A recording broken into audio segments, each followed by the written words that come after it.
Let me take you to Mumbai. Mumbai is a city with 12 million residents, half of which live in slums and on sidewalks next to roads. People have been migrating into the city of Mumbai over the last 100 years, but it's only recently that this issue is becoming more and more concerning.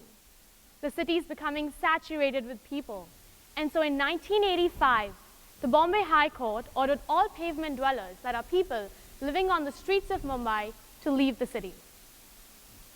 Shacks on pavements and on sidewalks were demolished, households were destroyed, children were left scattered on the streets, household belongings were stolen. And so to protest this, communities came on the streets and started to say that the government couldn't do this. The government had no right to make so many people homeless. And yet it continued. The government doesn't stop, especially not in India. And so thousands continued to be left homeless until a brilliant young man with the name of Joaquin Arpatham came along, and he decided to take a different, non-violent approach. He realized the issue was something much deeper than the demolition of these houses. It was actually that the pavement dwellers, or the people that lived on the streets, had no money to buy land. The sidewalks really did belong to the government, and so in a sense, they were right. They were right to remove these people off the streets. So then he approached these community members, and then he asked them, you should start saving money now, because if you had saved money, you could have saved your houses today. Everybody said, well, we have no money, what would we save? But he very cleverly then asked them to remove a rupee 1 coin from their pockets and said, now save that amount of change every day. He then said, now go to the government and demand the demolition. Say that you want these households to be removed as well. You don't want to live on the streets either. But then you're saving money, so give an alternative to us. All of these community members then went to the government and then demanded the demolition. This was the first time that community members had actually complied with the government. And in fact, that made them listen. We live in a time when going against the government is so common that they're used to it. It happens every day. It's all the time. And so to really make them listen, we need to show them that we understand their perspective and then show them our story. These community members went to the government and said, well, we know why you want to remove us from the streets, and we'll support you in that. But then also understand that Mumbai has been our home for the last 100 years. If you tell us to leave, where do we go? The government had no response, and they stopped the demolitions. The success of this story spread like wildfire across the city of Mumbai and then across the country, and then now to 35 countries around the world. This is how Mahila Milan was born. These are groups of incredibly powerful women that work in slum communities around the world. I tell you this story because I've been fortunate to have worked with some of these incredible women on the ground. I first went to the Dharavi slums in Mumbai in 2011 to conduct research on a public toilet project. Through my research, I came across numerous stories of how much toilets really meant to these people. It was so much more than just a place to relieve oneself. It was a symbol of dignity. It was a symbol of security. Having a toilet meant that a woman did not have to wake up at 4 a.m. and go with a group of women to an open defecation site far away just to prevent sexual assault. I heard such compelling stories and saw such dire sights that I really wanted to scream to somebody, to make anybody listen to the sufferings of these women and understand how is it that a woman was being molested or sexually assaulted on the way to a toilet and nobody said anything?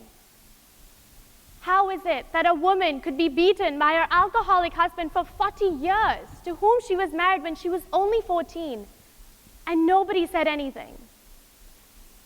How is it that slum residents were so invisible to the government? This was activist energy building up in me, and I was fuming. Mahatma Gandhi once said, sanitation is more important than political freedom. And he said this because to have a toilet means to have individual freedom. He said this because it means that a woman can walk to a public toilet without being taunted by men on the way, and so she has a pill that constipates her. Yet, the sad reality today is that 600 million Indians do not have a toilet. And so what do people do? They started protesting against this. They started to say, well, the government should provide us with funding so that we can get toilets. And in this very instance, the government really did provide them with funding. But the structure of the government funding is that it comes from the central government, goes to the state government, then the district government, the sub-district government, the village government, and then the people, if it ever gets to them.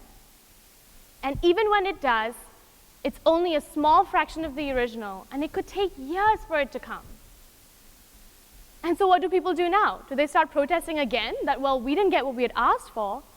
Or do they now start taking matters up in their own hands? You see, these Mahila Milan women, they realize that activist energy is a spiral. One can get trapped in it very easily. And so they decided to move a way out. They decided that now they were going to contract local public toilets, employ local labor to run and maintain those toilets when they realized the government was not going to be doing this anytime soon. From collecting savings to running local police stations even, and contracting large-scale toilets and million-dollar construction projects, these women have been running, bettering, and empowering their communities daily.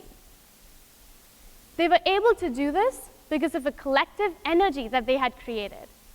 And that's the energy I'm talking about. So how do we cleverly convert activist energy to a form of governance? After working for 4 years with local governments and communities now, I realized that the traditional methods of simply holding community meetings and going house to house doing surveys and interviews, that's not working anymore. People are too used to this, especially in the emerging markets. So we need more innovative approaches now to get people's attention, to make people listen. So what do? Create a current. Shock people with something that they don't anticipate. For me, I was walking into a men's public toilet in the Dharavi slums and just investigating the toilets, asking men who went in and out of the toilets questions. They were surprised. A crowd of men and women started to surround me. And I tell you this, in 5 minutes, I had a focus group discussion. And once you've got people's attention, that's when you share your message. I had gone there to talk about how communities could run their toilets much better than any government agency could. And people were genuinely interested.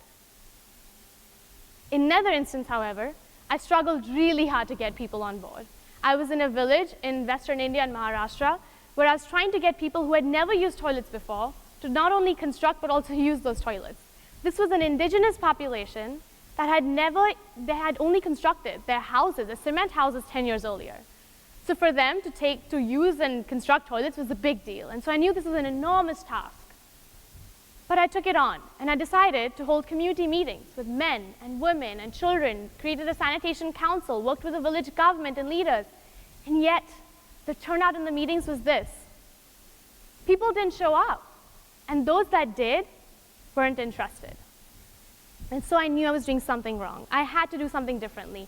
I needed to understand my community members a little bit better. And so I did that. What was it that I could offer to them, other than money, of course, that could excite them as much and that could get them to listen? I realized for these people in this village, it was city life. They were enamored by going to a big temple in a big city. And so I announced a field trip to Mumbai, where we would go and visit the Siddhi Vinayak temple. That's a big temple in the city. And right before the visit, I announced a meeting to discuss sanitation barriers. How boring. And yet everybody showed up. This was the first time I was able to get the community members to even discuss their needs. Why was it that they didn't want toilets?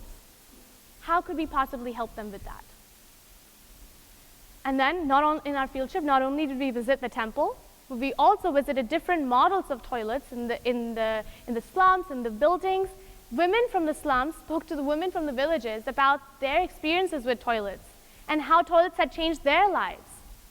How it was not embarrassing anymore to walk long distances to a toilet so that men would count the number of times they visited a toilet every day. They felt secure having a toilet in their house. This teared up the women in the villages now. When we went back into the village, this was the turnout. Women now were at the forefront of this campaign to get toilets. By the time I left, there were 4 toilets constructed, and now there are over 10.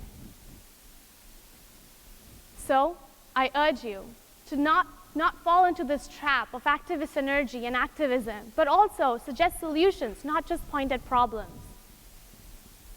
Because energy is the strength of communities to come together and empower themselves. It is energy that allows a woman like her to break her silence in a country in demand for justice where there is none. It is energy that allows someone to fervently and passionately tackle their issues that they most care about. And so if you have to go home with any message, let it be this.